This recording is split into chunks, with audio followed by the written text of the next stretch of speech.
Welcome, everybody. This is the Beer Guys Radio Show. We appreciate you coming and hanging out with us to have a beer, some conversation, and have a good time.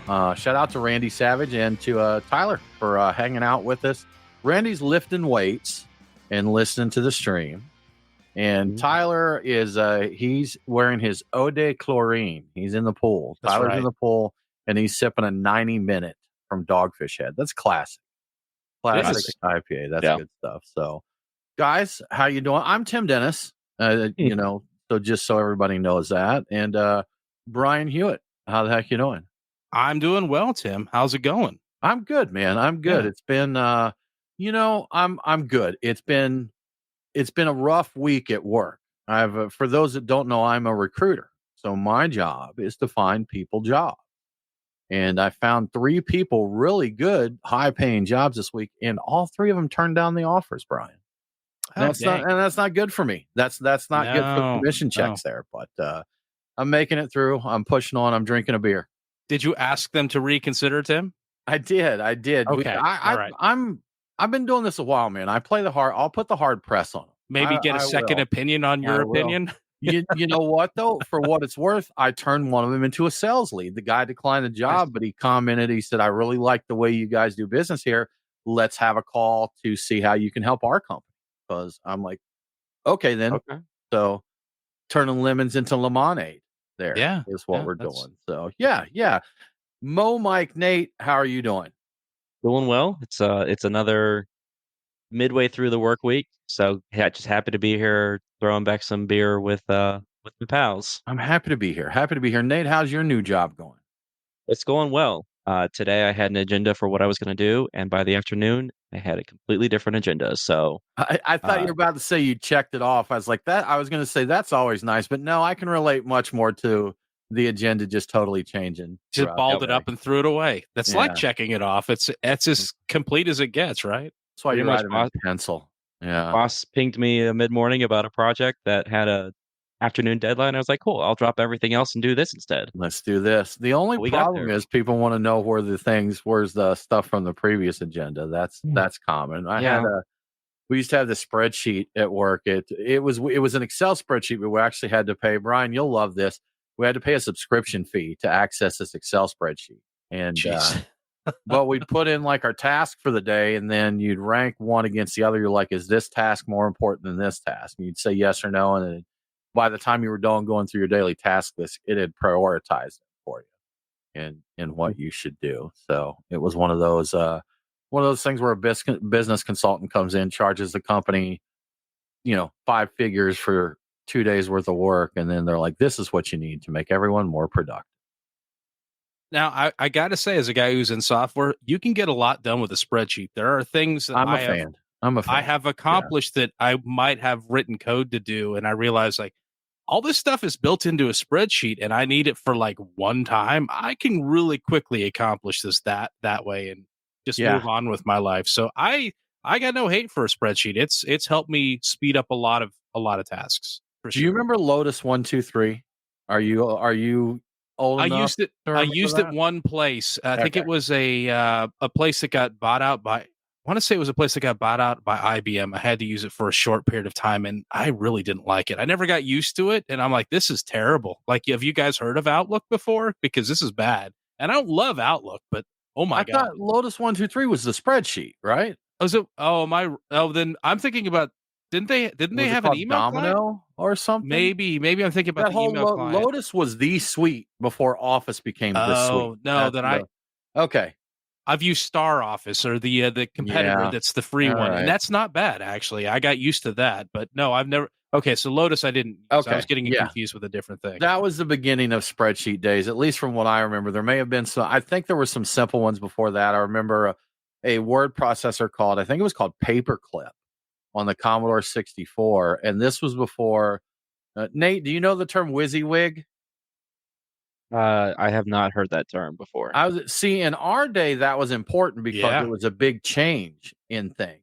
And WYSIWYG stands for what you see is what you get. And Nate, before the days of like Microsoft Word and some other ones like that, you didn't see things like italics and bold and that on your screen. You just see these notations that's what you get when you printed it. So when they upgraded spreadsheet, when they upgraded word processors, you had WYSIWYG, which means you actually saw on the screen. But all right, I'm already getting mocked in the comments for I've never felt younger around you two before. This is great. Do you remember pencil and paper, Nate? Have you heard of that? So typewriter. Yeah. You remember stone tablets with the chisel? Like when you had to do that? They were WYSIWYG, though. What you saw was those what were you got. WYSIWYG. That's right. They were ahead of their time. If you made it in italics in the stone tablet, that's what you got. That's what you got. Yeah. No, it really hard to correct those though. So the erasing and the copying and pasting was very bad with that. Oh, they didn't have whiteout for tablet and chisel. Filled it in with some masonry, like cement. Cement. Kind of. Well, guys, moving right along to stuff that's actually beer related. Let's talk about our beers of the week. Brian, what are you getting into this week? So I pre-gamed with Martin House's O Mandy, which is a strawberry shandy with a touch of lemon lime and lemon lime. Okay, I guess it's a combination of the two. I didn't read that when I put that in. I guess it's basically Sprite. For a shandy, it's kind of a heck of a shandy. It's a 6%er, but okay. I'm still sipping on it. I started drinking it before we went on, and it's a 16 ounce, so I'm still working on that. After that, I'm getting into Sierra Nevada's Cool Little Thing, which is a New England IPA with a whole bunch of different cryo hops. I know Mosaic is in there, but there's a whole bunch of other ones, and that's a little 12 ouncer. In terms of little thing, it's not that little. It's 7.5%, and then I'm getting back into Martin House's Blood Orange Imperial Salty Lady, an Imperial Goza, which is a 9.2% Goza, which is kind of an Imperial Goza is kind of a crazy thing to me. So I'm looking forward to trying this out. This is all inspired by Seth having brought this and then asking us, "Hey, did you guys drink any of this?" I'm like, "Well, I drink a couple. We did. And we'll drink more." Yeah. So I'm drinking a few more of them this time, and I love getting some Martin House. This is some of my first experiences with them. So that's what I'm drinking. How about you, Tim? So I have a Halfway Crooks Berliner Weiss, and it wasn't that long ago. This was my beer of the week again, but this is my last bottle. And I opened the fridge and I looked into the fridge, and I'm like, I want that because I just really love this beer. It's just got a nice light tartness to it, very clean, very satisfying, very good beer. Now I do have a request, Brian. I should say that Tyler has requested that I spend the next 30 minutes talking about Microsoft Access, the database from the 90s. So. The 90s. I've used that too. Yes. Yeah, that was a big thing at the time. Tim, can I say I'm jealous of you like that Berliner? My Berliner? Sure. Yeah. Also, your ability to open up a refrigerator and get something cold out of it. That's right. You haven't been able to do that for about a week now, have you? No, I got a mini fridge. They're nice, Brian. But yeah, they're nice. I've heard it's really fun to be able to, chill food and make it last for more than like 3 or 4 hours. Modern technology, bro. It's like the modern equivalent of a stone tablet for food. Yes, I get that. Yeah, that speaks to me. Nate, what's on your beer list this week? So tonight I'm drinking from a local brewery, Three Taverns down here in Atlanta. This is their 9th anniversary beer they released. It's a bourbon barrel aged English barley wine, something really dark, really decadent, rich, super tasty. It's just so nice to have a dark, boozy beer in the heat of the summer. It's perfect. Barley wines are for summer, I believe, is the barley wines are for summer. I remember people saying that. Yeah. Didn't you barley wine last week as well, Nate? I if I did not barley wine, I imperial stouted because I am just running through. No, it was that Orpheus collaboration. It was a collab. I'm a little jealous of you drinking. Yeah. Okay. Good stuff. And Brian, because I know everybody's sitting on their edge of their seat to hear this right now, my scent of the day is Creed Centaurus. Brian, I feel kind of special. This is an unreleased fragrance. I got a sample of it. So I'm feeling good. And this one, Creed Centaurus, I get notes of tobacco, cinnamon, patchouli, little jasmine, and a little vanilla in there. Now, there's a lot of synthetic notes that they use in fragrances that I don't know yet. There's so much of this stuff. And looking at the notes for this has ambroxan, benzoin, and heliotrope in it. Looking up those notes, that is ambroxan is an amber musk, which I definitely get, the muskiness in that. Benzoin is a balsamic vanilla, and heliotrope is an almond smelling vanilla. I like the think sound about of that. This, Brian. Tobacco, cinnamon, patchouli, jasmine, vanilla, almond vanilla, amber musk, and a balsamic vanilla. So that's what I got here. That sounds pretty promising. I love almond, and I actually find that vanilla, as long as it's not too strong, is quite nice, and it's mixed into a much richer fragrance. So, what are you wearing, Brian? Yeah, I decided to go in a completely different direction. Not that different, I suppose, but Versace's Eros Flame. And delightful fragrance, Brian. Excellent choice. And I spent a little time trying to figure out what it was about that I liked so much. And it's very citrus forward. It's got I figured it out. It's this juicy, peppery orange. It's like orange plus pepper, and it's fantastic. Those two together. And there's some backing of a good amount of wood. I think I smell sandalwood. I looked around online, and they say sandalwood and cedar both. And I think I got the sandalwood. I think I got a little patchouli in there. It's got some powderiness to it that I'm in part. I don't care about too much as long as it's not dominant. And there are definite floral notes, but they're also not too strong. I mean, I like rose. Specifically, I smelled rose. I like it as long. If I'm going to wear it, I don't want it to be very overpowering. But if it's in there as a supporting cast member, I'm fine with it. Like over the top rose, I'm like, nah. I mean, I can't wear that. But if it's in there, that's good. But juicy, peppery orange is a very prominent note. I dig that. I'm into that. You know, rose is a fragrance I like. I enjoy the smell of roses, but I don't think I want to wear them. And there's some pretty there are scents that they claim are masculine scents or men's fragrances that are rose heavy. And I'm not about it. But you mentioned the Versace Eros. You're wearing the Eros Flame. I really like the base Eros as well. And they do a line. And Brian, that's another one. They're coming out with a new what they call flanker in the Eros line. They got one called Eros Energy that's going to be coming out soon. And that's going to have orange, lime, grapefruit, lemon, bergamot, orange, two kinds of orange, Brian. Two kinds of amber, orange. pepper, currant, musk, patchouli, and oak moss.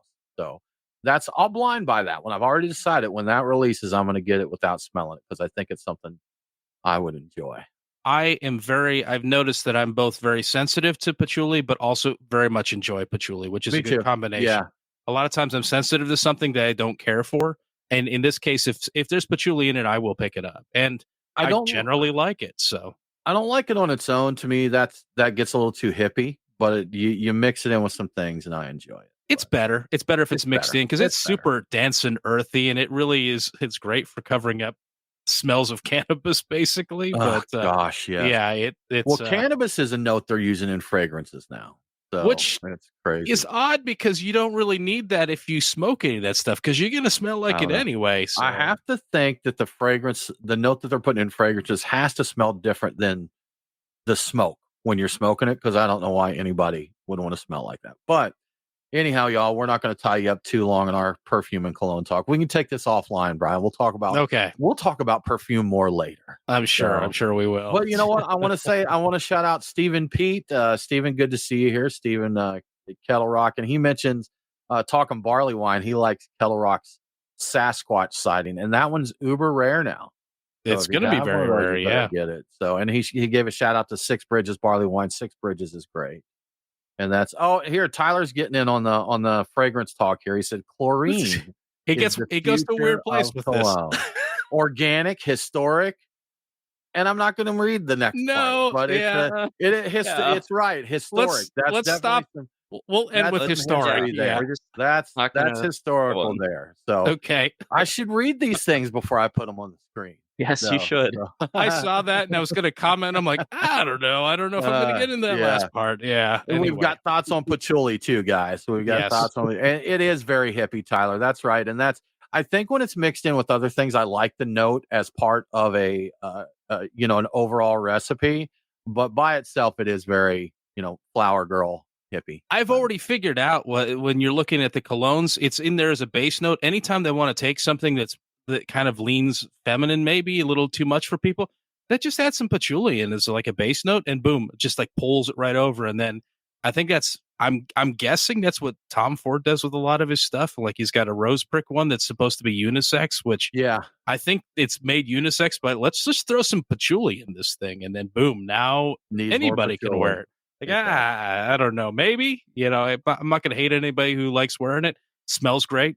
I don't know if I could wear that, but smells great. Yeah.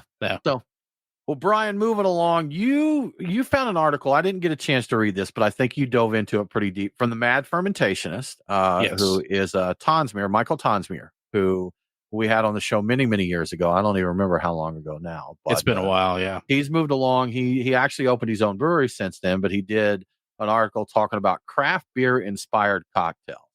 And we go all kinds of directions with that. There's craft beer cocktails.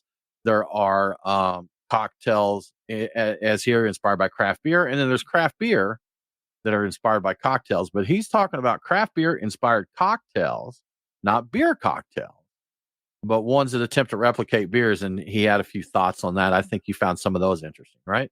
Yeah, I really like it. So the idea is he doesn't really use beer. He's trying to replicate the experience of a number of different beers using other ingredients. Now he does use things like Malta, which is, I think, an carbonated unfermented wort, but like he's got a hazy IPA kind of riff. I guess the name of his Ramos Gin Fizz Hazy IPA. The naming is a little weird, but he uses gin, orange juice, Sauvignon Blanc, and egg white and hop water to kind of replicate the experience of a hazy IPA. And I love this idea. Is like, let's replicate, because we've done this with beer for a long time. We say, I love that cocktail. Let's see if we can make a beer that tastes like that. But now it's like, I love that beer. Let's see if we can make a cocktail that tastes like it. And I think he's attempting to replicate not only the flavor of it, but the ABV. So it's roughly as drinkable as a beer. So it's like he's going to a whole other level with this. He's also got a riff on the an English barley wine that uses rye. I think he used bullet rye and a couple different Madeiras and Malta to accomplish that. In the Madeira, in the sherry, I think there was sherry involved in that. Maybe not. Maybe that was the other one. Anyway, it adds a lot of interesting character that you would get from an aged barley wine. So a lot of times your flavor notes would be like a Madeira or like a sherry or a port wine note when you're drinking a well-aged barley wine. He's also got an Oud Bruin or a Flemish sour red that involves sherries and a little tiny bit of balsamic vinegar and some kombucha. I think it's an elderflower kombucha, which sounds really cool. And one of my favorites, he has a espresso martini coffee stout. I don't like that he called it espresso martini, but I think it was like a Black Russian coffee stout. But anyway, he used cold brew, Kahlua, bourbon, and Malta to replicate a coffee stout. And I'm like, I definitely got to try this. I think these are all really cool. I kind of recommend people, if you like messing around with mixing your own drinks, give this a shot and see what you think. I just think it's such a cool concept, you know? Have you tried any of them yet? I haven't had a chance to. I've had a problem with ice. You know, that's right. That does the whole refrigerator thing. Yeah, that interferes with the ability to shake a cocktail or chill things. So yeah, it's a little it's been a little difficult, but I love the idea.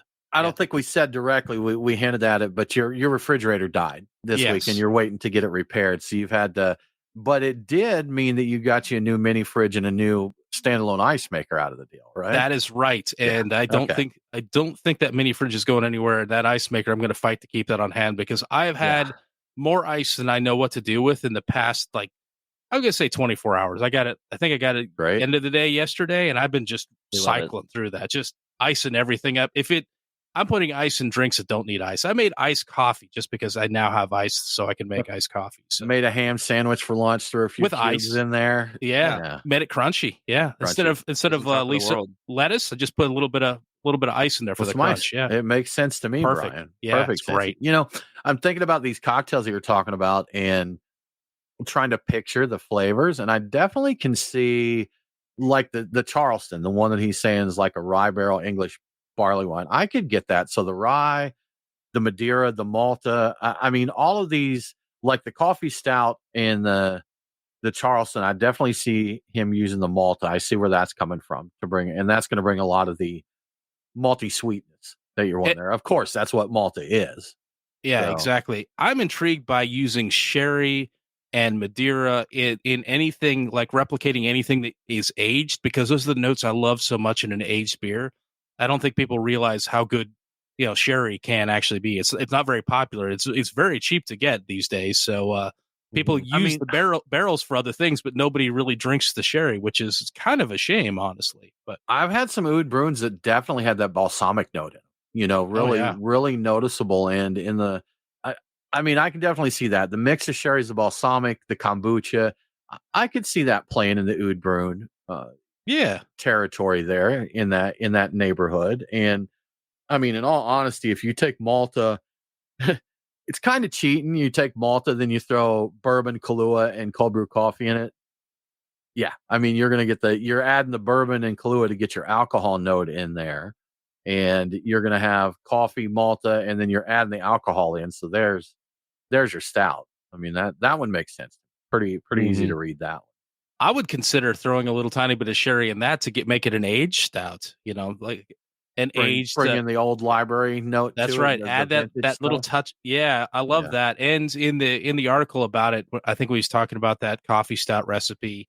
He used Kahlua because that's what he had, but there are other ones out there. I think you could come up with a much better coffee stout if you look for alternatives. And I got no hate for Kahlua. It's fine.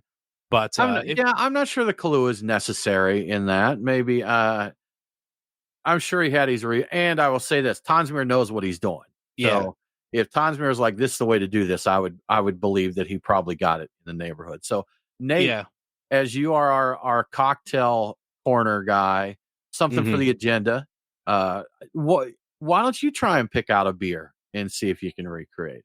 I'll do my best. I think the Oud Bruin in this lineup seems like the most approachable one, just because the ingredients are super easily attainable. I think the hardest one our listeners are going to have to find is going to be that elderberry kombucha.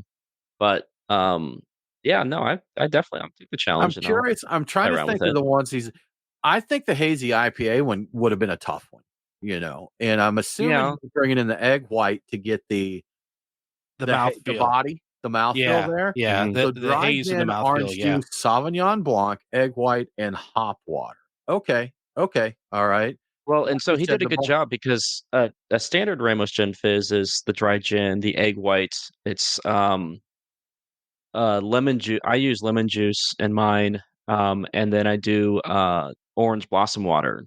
Okay, and it has a pretty sizable head. So I think he actually did a really good attempt of getting like that hazy IPA both in the mouthfeel but also in the haze, using that orange juice and OJ and egg whites, huh?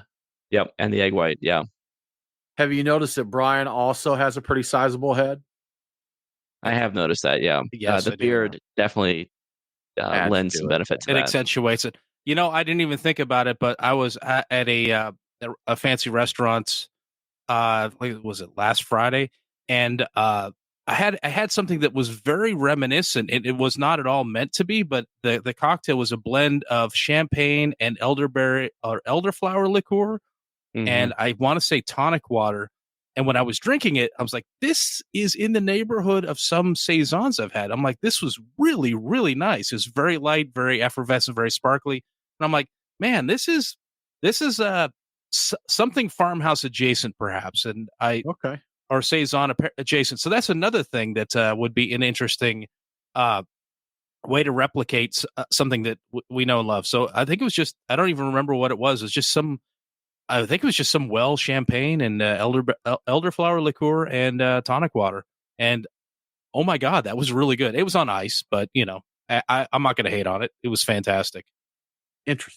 Interesting stuff. Yeah, I'm curious to see. I'm trying to think here what other beers you could go after, because he a pretty good variety there, as far as styles go.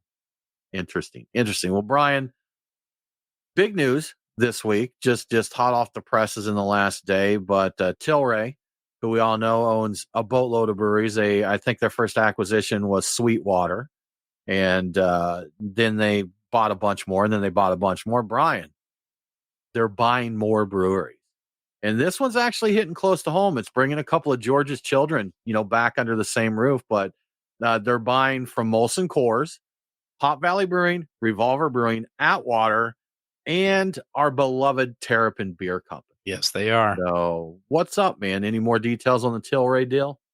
Yeah. So they're really doubling down on buying up breweries, aren't they? So when the transaction closes later this month, Tilray will have a total of 20 breweries, and they will be able to produce 1 million barrels of beer or 15 million cases annually.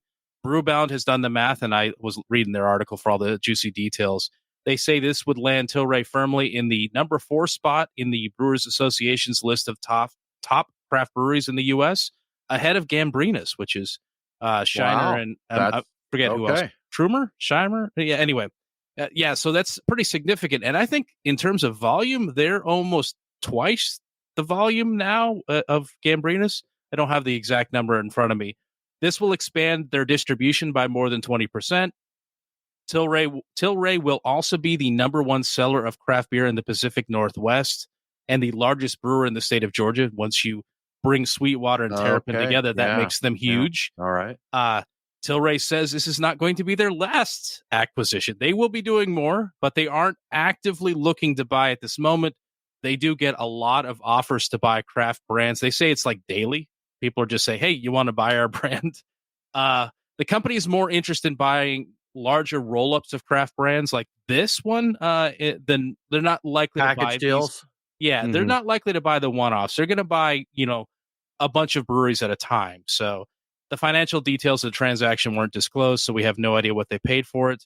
As for MolsonCoors, it seems like they plan to use the resources freed up by the sale to focus on their, quote, above premium, unquote, portfolio, which seems to be Blue Moon and Peroni and maybe a couple of other things. So I guess that works for them. That's going to be their focus, This will be interesting to see. It's an odd time to be buying breweries. I mean, or maybe it's not, depending on. Now, I'm wondering how much the fact that they're a marijuana company is impacting them buying a bunch of breweries in this time. Like, if they're like, yeah, dude, all right. Well, they're doing it after they've smoked a few. Like, oh, I get it. Then they sober up. They're like, dude, did we just buy 4 more breweries? And they're like, yeah, we did. And it's like, well, we're number 4 in the number 4 craft brewery now. It's like you with cologne. Like, oh my God, I bought 4 more colognes, except it's breweries. You shut your mouth. No one asked your opinion on that. Millions of dollars instead of 50s of dollars. So don't be frag shaming me, Brian. So you got to smell them all, man. But it'll be interesting to see, like you said. So you know what? I just thought of this. We'll be able to get Sweetwater and Terrapin in the same tap room. Yes. Or we should be able to. Theoretically, Related news, I think we talked about this maybe a few weeks back, but Sweetwater had opened a brewery in Fort Collins, Colorado. And apparently it didn't do well there. So they shut down the Sweetwater brewery, but within less than a month, maybe a couple weeks, they turned it around and that became a Breckenridge brewery. Yeah. So, which, of course, it's really the same brewery. They probably just had to change some signage and badges and screw on new tap handles there. But, that became Breckenridge. And, that makes sense to me. Sweetwater's got a lot of love in Georgia because it's Sweetwater. I mean, when you ask about Georgia beer or Atlanta beer, 420. Everybody knows 420. Sure. If you don't know beer, 420. You've had it at the airport when you're flying through. You probably had it on a Delta flight if you flew through Atlanta. But, Breckenridge, same for Colorado. I'm sure that name would do a lot better there. So, and Tyler said, who's still buying Blue Moon and Peroni? Lots of people, I guess, man. They're selling a ton of them. That's, we're the craft crazies. And this is one thing I think is interesting that I've mentioned, like on the forums and that. I've seen people complain about a certain brewery saying, well, they don't even, you know what? I've got a great example, Halfway Crooks. When they opened up, somebody went in there and tried their beers and gave them a terrible review. They're like, I went in there and they had like a Pilsner and a Hefeweizen and something else on. And, there wasn't even any hazy IPAs and that. There's no way they're going to make it.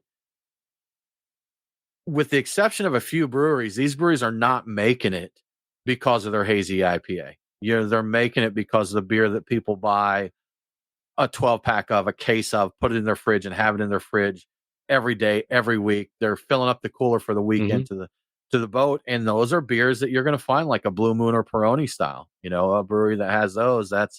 Those are the ones, a lot of breweries, their bread and butter is probably a beer that doesn't excite a lot of us beer. Well, and I know I've said it before on the show, but Highland Brewing Company said when we interviewed them a while back that the beer that keeps their doors open is Gaelic, which is an amber ale. Yeah. And for your average craft beer drinker, they're like, that doesn't excite me at all. But they say that's what keeps the lights on. Right. We're looking for the cold mountains and all this other stuff. But You got a beer that people are going to buy over and over and over again, because nerds like us, we're drinking a Cold Mountain, and then we're drinking this, and then we're drinking that. We're doing seasonals and limited time offerings. Sure. We're not. We're not. They don't look at us and be like, oh yeah. But the the Blue Moons and Peronis. I mean, shoot, I was drinking Peroni 00 in June, and so not that January. I'm buying 6-packs of that all the time, but it was a fine beer and it tasted exactly like a Peroni. And if I'm out at a lot of Italian restaurants love to have, they have Peroni on because it's Italian. If I'm there and that's what they have, I'll have a Peroni. I don't mind.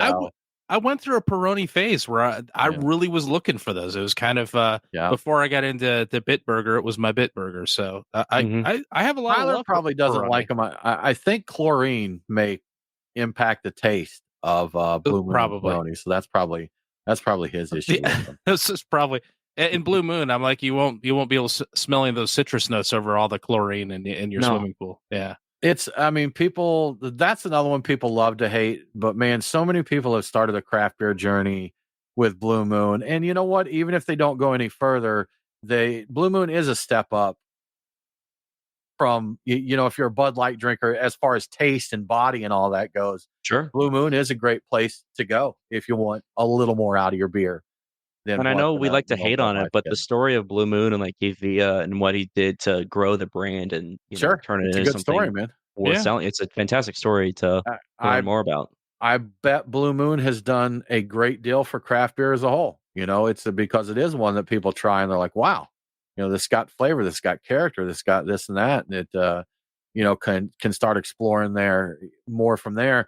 Brian, I know you're from the Pacific Northwest, so you had a good amount of craft beer there available to you. I was not. So, I was seeking out things like, Moosehead or those were Heineken and Moosehead, and that were the rare beers, were the fancy beers when I was, living in Arkansas.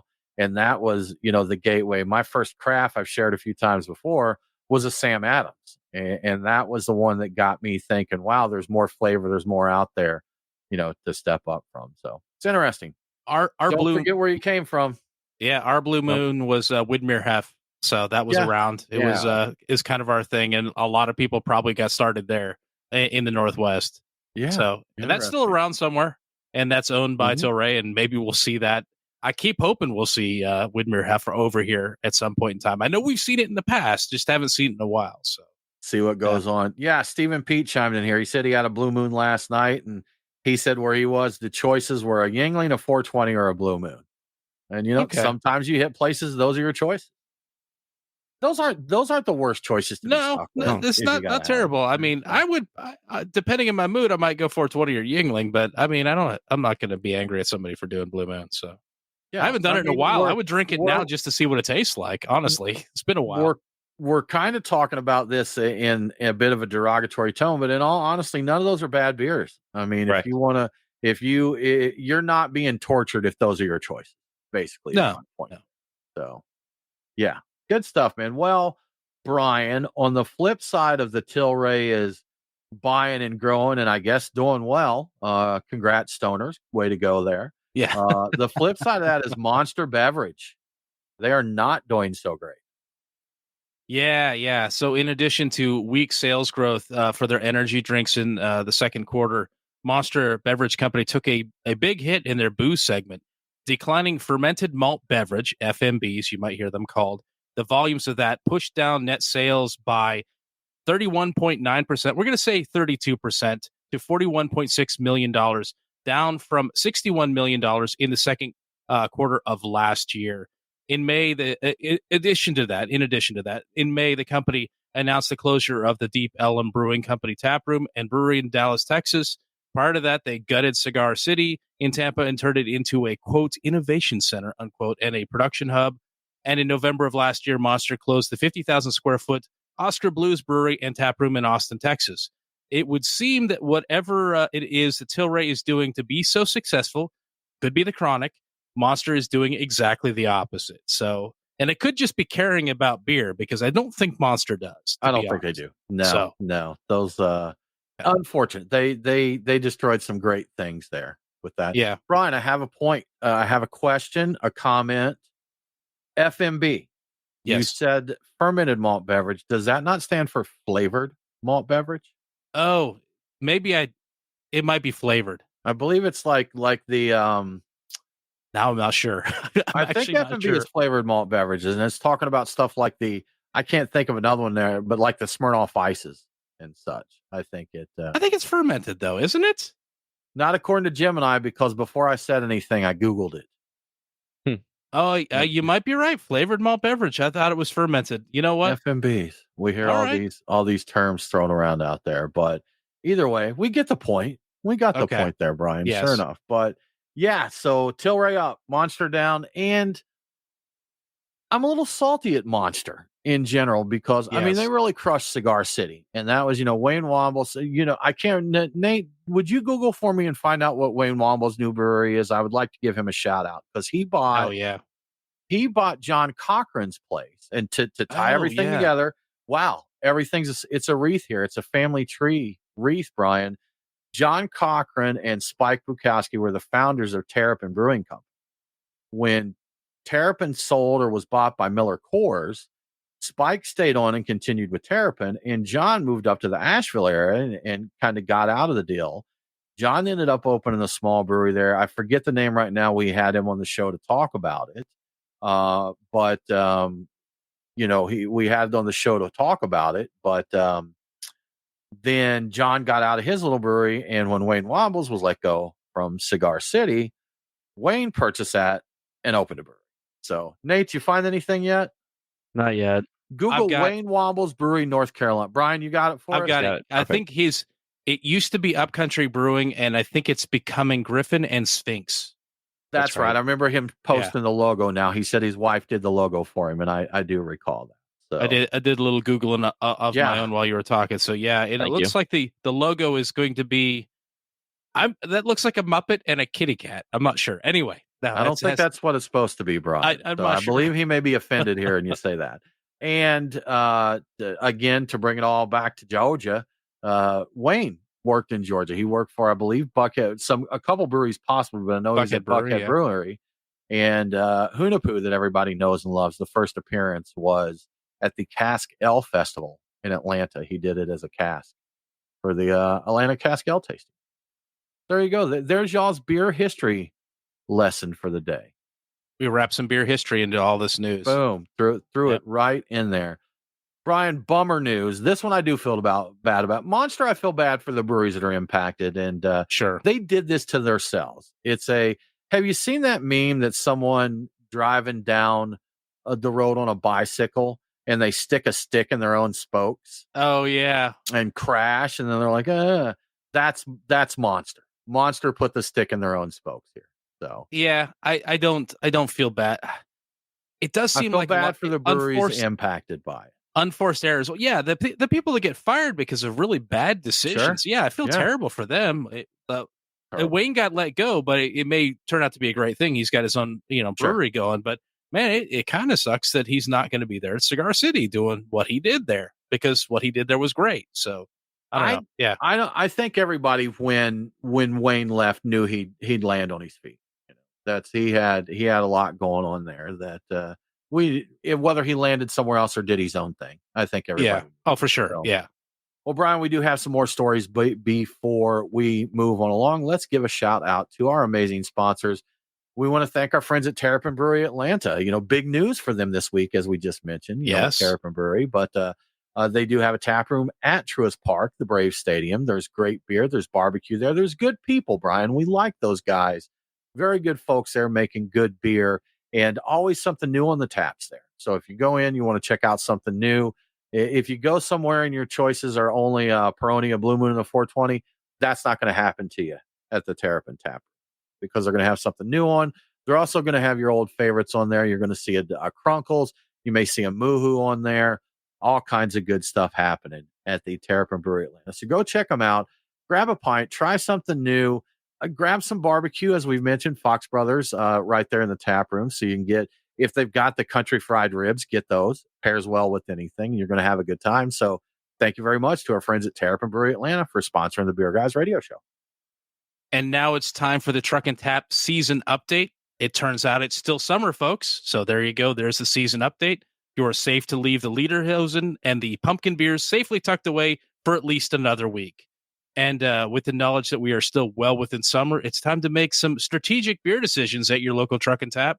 My picks this week are an even split of light and refreshing with the traditional summer stout, because as we like to say, stouts are for summer.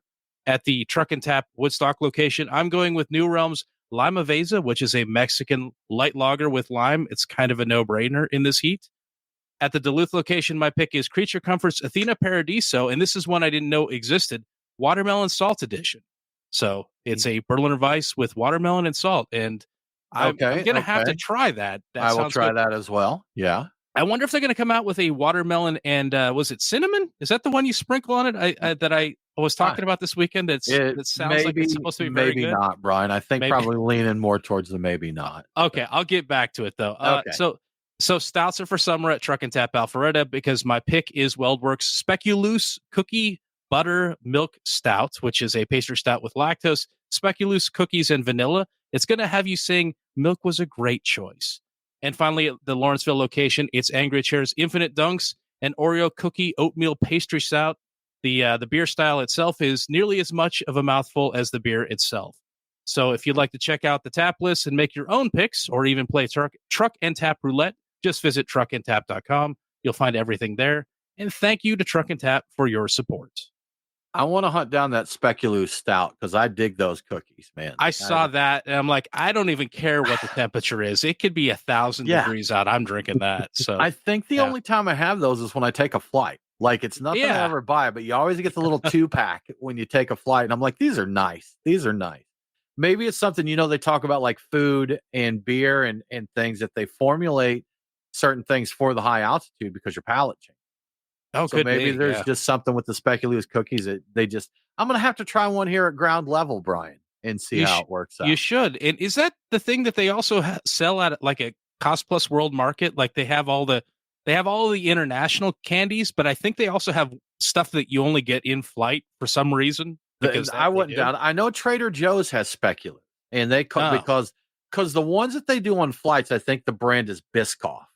And I think those are the ones that are known, but Trader Joe's specifically called, and I don't know, is Speculoos the style of cookie? Is that what that style of cookie is? Because I thought Speculoos was Trader Joe's name for those cookies, but maybe Speculoos is the, when I Google it comes up with, it's spelled different in the Belgian language, Brian. I see Specullaas.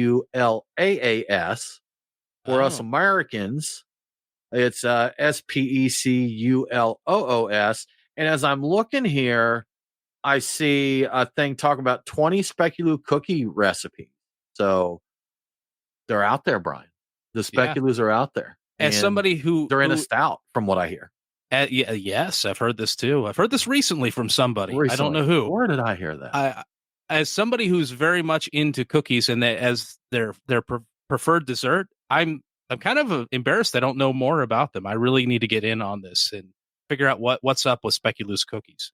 I'm down with it. I like all things cookie. I'm very pro cookie. So yeah, down with the cookie. Yeah, that's right. He did it all for the cookie. I did do it all for the cookie most of the time. Good. Yeah. What's that cookie place? The one that the fancy cookies that we got at Crumble? Yeah, it's controversial. I've seen stuff about it. Is it? Okay. Yeah, I think there's. All right. I think it's. I don't want to hear it. I like the cookie, so let's just leave it. It'll ruin it for you, though. No, okay, yeah. So I don't want to hear it. Let's skip over it. They are good cookies. Look, if half of America can look at their presidential candidate and play ignorant, then I can do it about cookies. So. You know what? Fair. That's absolutely fair. Yes, let's just go with it. Yeah. Well, Brian, moving along to some terrible news, and these guys definitely didn't deserve it like those suckers at Monster. Oregon hops had a bad hit due to the slowdown in the craft beer. That is correct. The 2024 hop harvest is beginning very soon. I think I've read that it's starting next week. And Brew Republic is reporting that the Oregon hop crops will be down 18% this year. And this is the second consecutive year of declines. last year saw a 12% decline. Oregon has gone from 7,000 hop acres in 2022 to just 5,500 hop acres this year, which is crazy. The acreage for hops is down nationally about the same percent, 18%. And all that really does is takes into account Idaho and Washington for the most part, because that's where I believe most of the rest of the hops are grown, but a little bit in other places. I think Michigan, a few other places do that too. But yeah, 18% down everywhere. And like you said, the reason is simple. It's because of declining beer sales. Craft beer sales are down 2.1% as of the first half of this year, which I hate hearing, but that's where we're at. So farmers are planting less to have to avoid growing crops that they just can't sell. And I guess there's stuff in warehouses too that's been preserved or refrigerated. I'm not 100% sure how much you can do with that, but they can't grow at the rates they were because they can't sell them, and it's just going to spoil. Yeah. So it's wasted resources, wasted water, wasted effort. So yeah, down 18%, man. I know it takes a while when they have to make some adjustments to crops like that, but I'm curious that they'll figure it out. Farmers are resilient folks, so there'll be something else they grow on that land. But I'm curious what they'll do. Do hops and grapes share the type of soil? Like, is that friendly to both of those? Because that region does both wine, grapes, and hops, right? Yeah. There's a lot of wine. It's like there's a wine country area out there. As somebody who lived in that area, there were wine and vines everywhere. So they can grow in the same area. I don't know if it's the soil. I think it's the climate as much as anything else. Both. is what's the terroir, doing it. Brian. But is the terroir, the entire thing, the terroir. Yeah. So I know both can be there. Maybe they convert over to.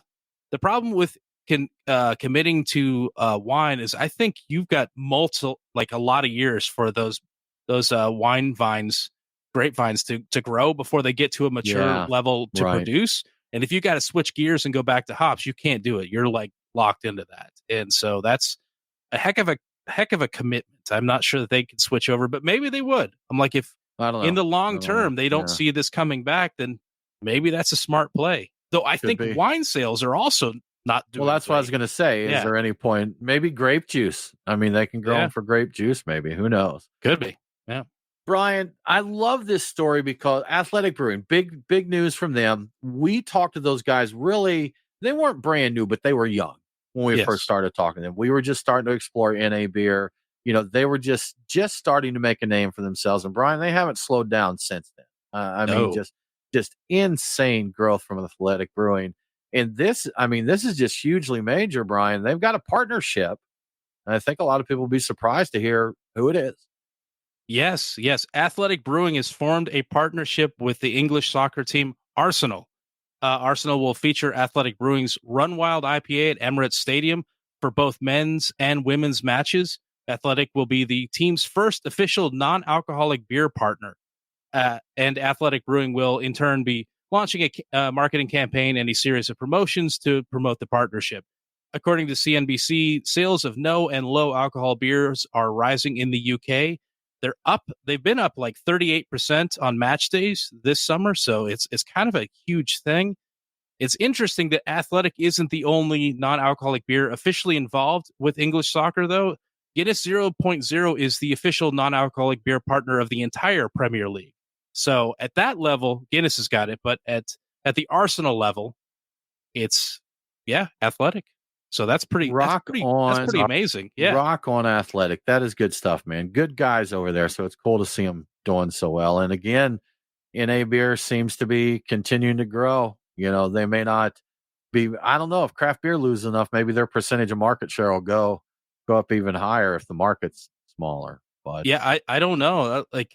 I think that people are shifting towards healthier non-alcoholic options. So, I mean, this is a big time for them. And they need to do more hoppy non-alcoholic beers to help out those hop farms, get them going too, When we had Dan Coppin on, he was mentioning that they're, through the World Brewing Alliance, that they have shifted to where they're really pushing low alcohol beers. Like they're trying to make the brewers be more responsible with what they're brewing, what they're drinking. Back in our early days, Brian, we had Spuds McKenzie out partying.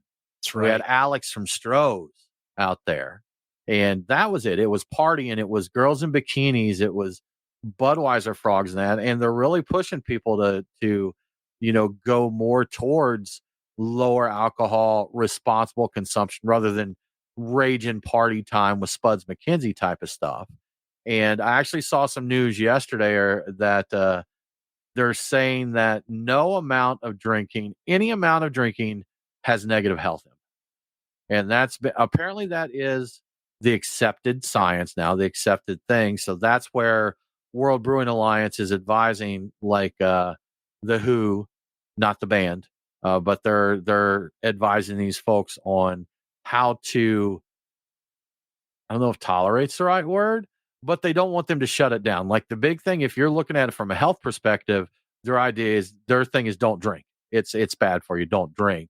But there's a lot of economic and cultural significance to the brewing industry as well. So I think there's a strong argument from a different perspective on the health thing. Sure, like from a purely mechanical side of things, it's like it's bad for all the organs and everything internally. But I think for a long time, one of the arguments can be good for your mental health if you responsibly take a drink and unwind and let that stress off.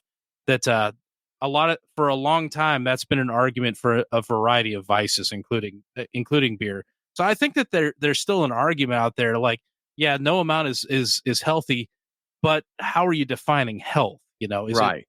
There's a mental health aspect to this as well. So, and I don't know, like there's a social aspect to it too, in that maybe after a drink people hang out better with others. I don't know. There's more argument there. I don't know if that's been I think that's been accepted by certain people. I think it's still being fought by others. So I think that I'm not sure you're correct, but I believe that I think the scientific community has accepted it as fact.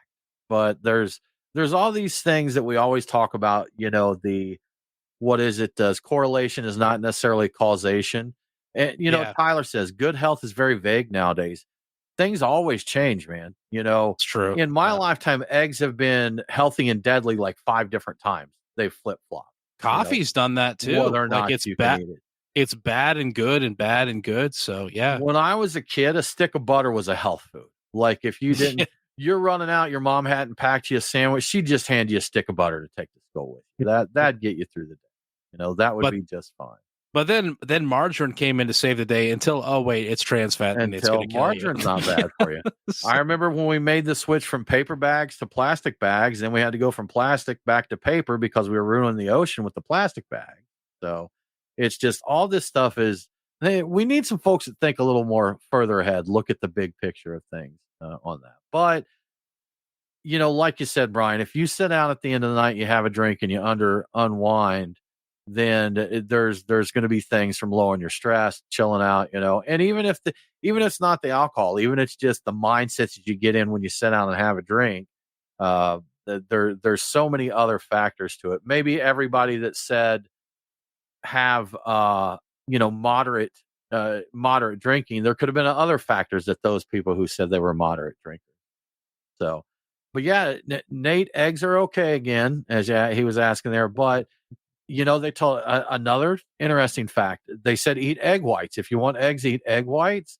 Well, I am told that the yolk and the whites work together for the nutrition. Something, I don't know all the details of it, but basically eating the egg whites alone is not any healthier for you than eating the whole egg because of the interaction between the nutrients or whatever in the yolks and the white. So who knows, man? Honestly, if you scramble them, they don't taste as good either. So I'm not eating the egg whites. Man, the egg whites are sad. I'm just gonna say it. They're sad.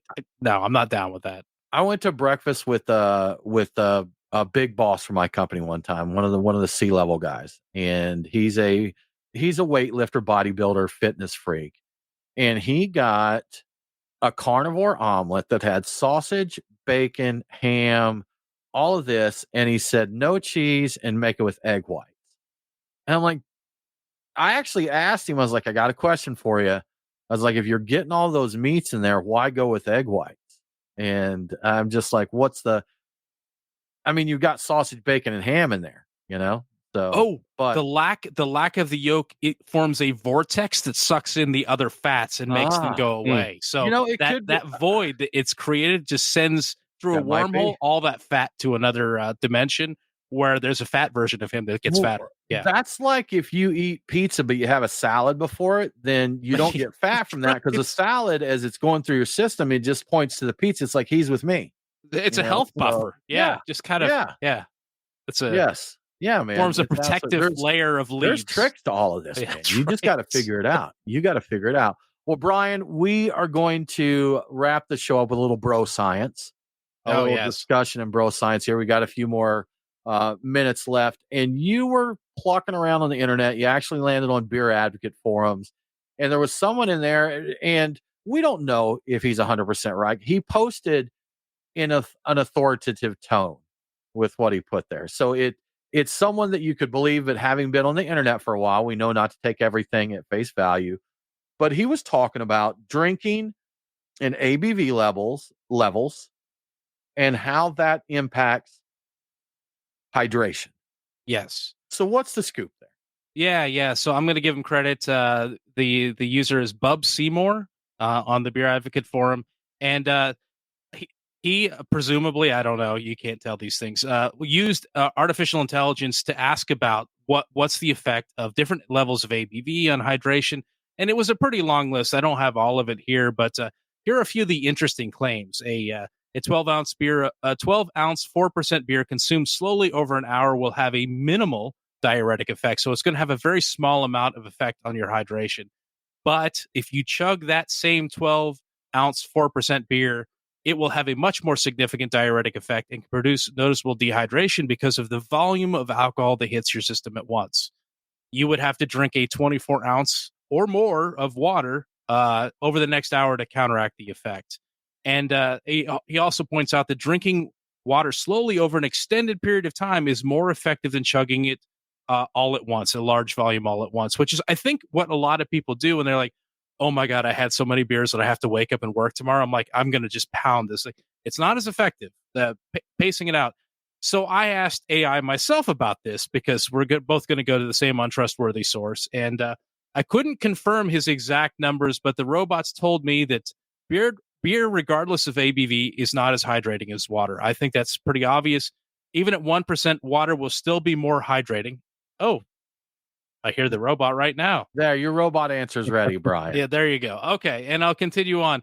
The faster you consume the beer, that will exacerbate and accelerate the diuretic effect. So if you drink it faster, it's going to hit you harder. The higher the ABV, the stronger the effect, which we all knew. Higher ABVs will have you hitting the bathroom more often compared to lower ABV beers if you drink both of them at the same rate. So just the increase in the ABVs the alcohol will have a greater diuretic effect is basically the concept here. Beer will also affect your electrolyte balance, which is going to make your dehydration worse. Drinking water alongside of a beer can help offset dehydration. It also recommends something that I used to do a lot is alternating between beer and water. So you drink a beer, then you drink a water, then you drink your next beer. Food intake and body weight and size all have an impact on the severity of dehydration.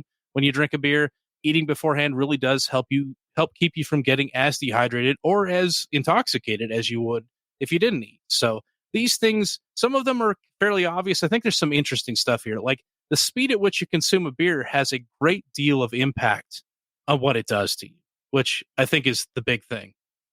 You know, Brian, I hear so many mixed things about hydration and beer, and I've heard both sides of the story where they've said that that there's so much water in beer that it doesn't really have a huge impact there. So who the heck knows, Brian? Who the heck knows what's going on with it? Bro science is always fun to talk about, see what the heck's going on there. But with that, I believe we're going to wrap up the show. I think we're about out of time here. So we thank you all so much for joining us. We hope that you have a really great week. If you enjoy what we're doing here, tell a friend to tune in. Tell them to come join us for the live stream. We'd love that. If you really like what we're doing, we would love your support on Patreon at patreon.com/beerguys. And otherwise, have a great week. Don't forget to drink local. Cheers.